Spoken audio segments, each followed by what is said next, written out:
You're listening to Unpacked with PMMI, where we share the latest packaging and processing industry insights, research, and innovations to help you advance your business.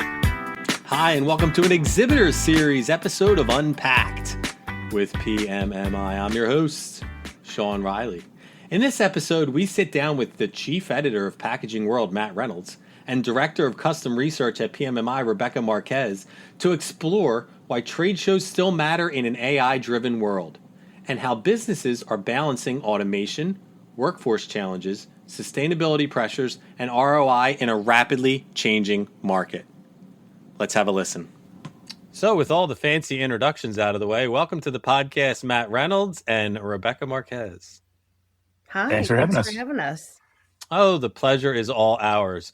So, Matt, our annual Outlook report frames 2026 as this year of, we'll call it, disciplined progression. What does that mean in practical terms for exhibitors at our shows? I think in practical terms, everything is going to be very attached to ROI. Nobody's looking for moonshots or trying to totally reinvent the wheel. It's more of a honing, continuous improvement type of attitude. Topics like whether it's digitalization or AI or sustainability, they're being overwhelmed on all fronts by sometimes competing requirements. EPR, make it lighter, use less material. Meanwhile, we've got the Walmarts of the world asking for more robust and more consistent packaging. So it's like all these competing tensions. So I think, deliberate is the right word. The attendees, the CPGs, the brand owners, the co-packers who are going to be walking the show have a needle to thread, and They've got a fixed budget. So they're looking to attach things closely to ROI, to making sure that they're able to draw a very clean line to what they're purchasing and to what the benefits are going to be. And not immediate benefits, sometimes longer term benefits, because these pieces of equipment need to last for years and years to come. Now, Rebecca, would that be something that you guys are seeing from a custom research, the research that you guys are doing? Would that be in line with that? Are you seeing something different? What are you guys seeing on your end?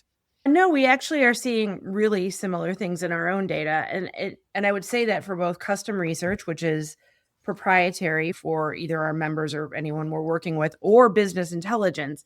And Matt brought up something interesting. He brought up Walmart, which I want to touch on because retail is really a big driver. And we're seeing that there's a lot of changes that are happening because of retail requirements.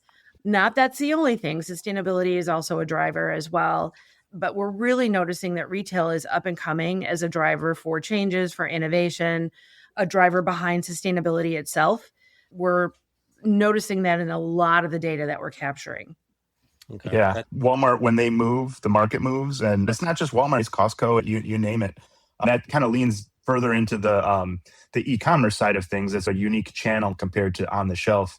But all of these retailers have these huge automated distribution centers, fulfillment centers, and they're automated and getting more automated. And that is something that maybe packaging for the last 20 years hadn't had to account for. Some of the forces that are going on in these back of room or distribution DCFC that now they're being asked to account for as another thing, as just another variable. It's not now you can ignore sustainability, or now you can ignore all these other directives that are being given to you by at every which angle. But here's just yet another one. So whatever calculus they have to come up with to create the optimized package for the optimized channel just becomes that much more complex. With all this information out there, before the buyer is even talking to an exhibitor, or a buyer's talking to a supplier, how are they getting their information? How are they doing their homework? Where are they finding the information that's kind of leading up to their purchasing decisions?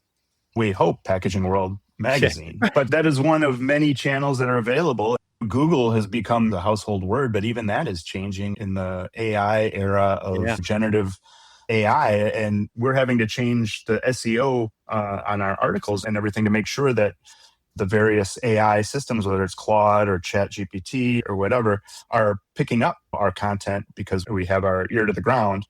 But I think, increasingly AI research, Google and internet research, hopefully they're using some of the tools that are available, whether that's ProSource or the tools that PMMI have available and PMMI members. There's no one way people are coming into the market. I do think that this varies along age demographics. Younger people are using newer tools. They're using the Googles and the AIs and all of that. I also think that word of mouth is probably not losing importance. Word of mouth is still very much a thing. And as a matter of fact, whenever we conduct research and we look for drivers, key drivers of decision making, we always also ask for key drivers on recommendations. And I don't think that's going anywhere, regardless of the age demographic. I think that's staying just as important. But I still think trade shows play a vital role in this as well. People are going, they want to see machines in action. They want to network with their peers. They want to talk to people face to face. This is not in any way going away, trade shows. I just want to say that maybe younger groups, and not always younger, just different groups are relying on digital means, OEM Magazine or Packaging World, or they're using digital versions of those to do some investigation on what they want to buy next. It's almost like an outgrowth of this highly digital AI world that's highly synthetic, that there's a reaction to that kicks back into what I guess younger people would call authenticity. And there's almost like coming back home to a real conversation with a real person instead of a chat bot, and the trust that's inherent between a person or a peer or a friend or somebody that you've worked with compared to the very digitized generative AI. So I think it's almost a reaction to, or in an era where everything is digital and everything is synthetic, the human element becomes that much more important. Okay, so then let's circle back a bit to the annual Outlook report. What's something, Matt, that you can kind of showcase as something that an exhibitor can take from the report to their next show or their next customer interaction to kind of show like this is something that's happening that can help you with your transactions? The equipment, even in the write-in answers on some of our questionnaires, the word flexibility is everywhere. And again, it's tied to that ROI and making sure that, I guess, the speed or the pace of change is so fast. There can be some sort of paralysis in making a decision and pulling the trigger on something for fear of it being obsolete tomorrow. Sure. So ensuring that everything has very specific ROIs, not just in the near term, but for the long term. It's not just the format or the shape or the structure, it's the material as well. Are they going to be able to handle the materials of the future, whether that's 100% recycled material or that doesn't behave in quite as optimized a manner as the highly specialized multi-layer materials of the past? It's being able to handle a lot of different formats, a lot of different materials we haven't even heard of yet, or are still somewhere in the back rooms of Dow in a testing room floor, and being able to be future-proof more than anything. So that's why we summed up the annual Outlook report as a mood of being very deliberate, very careful, very tied to ROI, because with the speed of change, the pace of change, nobody wants to make a move that renders them obsolete the next day. Okay. Then, Rebecca, how about beyond our annual Outlook report? How's PMMI helping companies better understand their buyers? What kind of things are you seeing, whether it's in the custom research vein or business intelligence, that's helping companies kind of hold the hands of their buyers? One of the things that's really important, and Matt touched on it, he said future ready. And so we just had a conference about this, and this topic came up. Okay. It's impossible to future-proof, but being future ready is becoming increasingly important. I think one of the ways that BI is helping and that PMMI is helping definitely is in advocating for relationship building and collaboration. Because being future ready is so important, we see that things like vehicles, like the show, become increasingly important in building relationships. For a while, it seemed the nature of our business was getting more transactional. And it's actually not. It's still staying really relationship based for reasons like being future ready and having those relationships. When you buy a piece of machinery from an OEM, or when an OEM sells something to a customer, that resilience is almost built in because it's relationship driven. And that's exactly how I think PMMI is helping with our BI products and with the show, because the show enables that face-to-face interaction, which is really important and is staying important.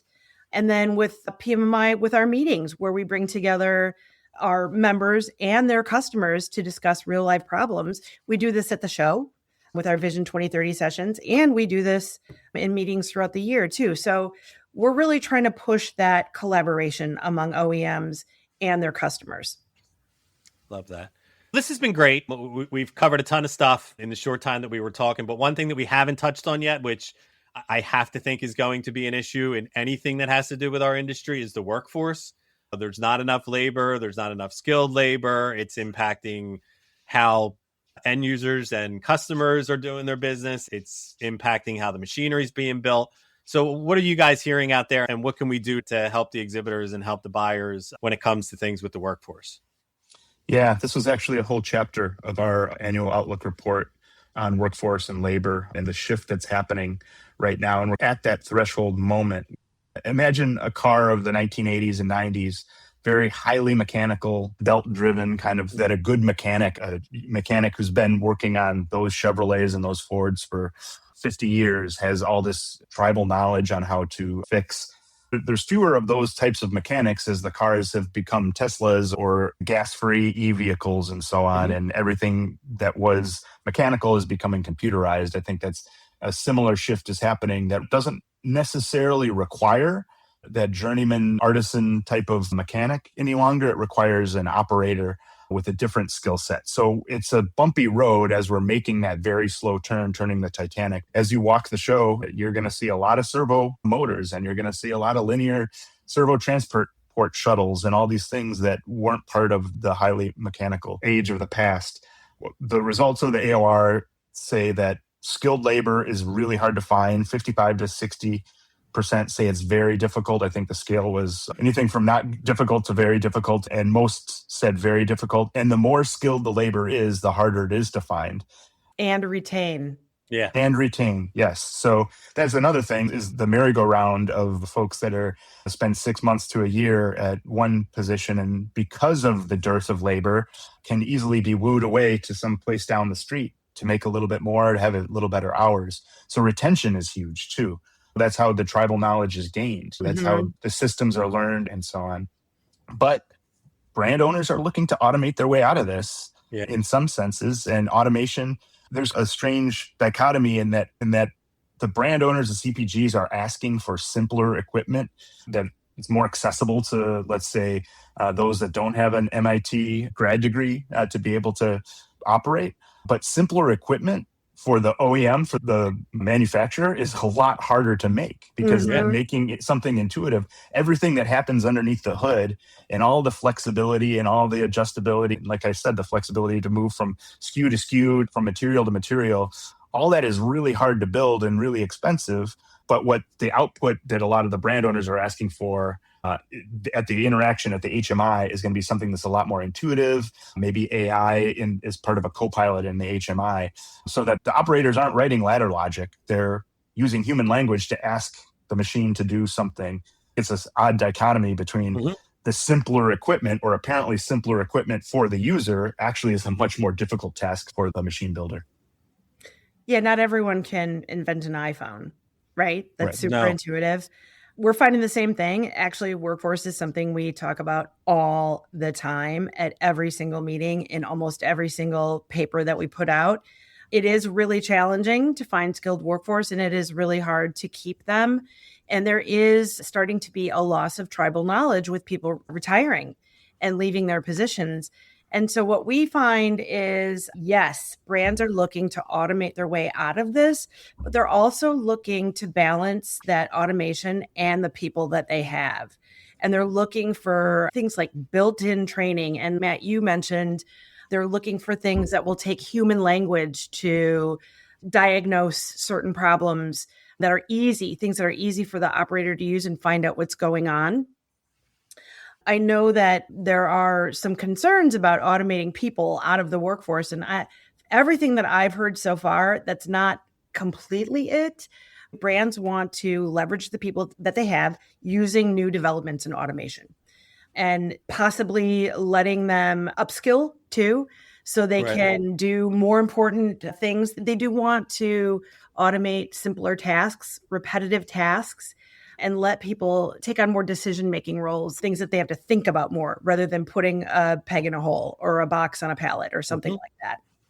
So I think that works to cease that revolving door too. that kind of upward mobility and upskilling and the investment in them that is likely to add greatly to retention. Absolutely.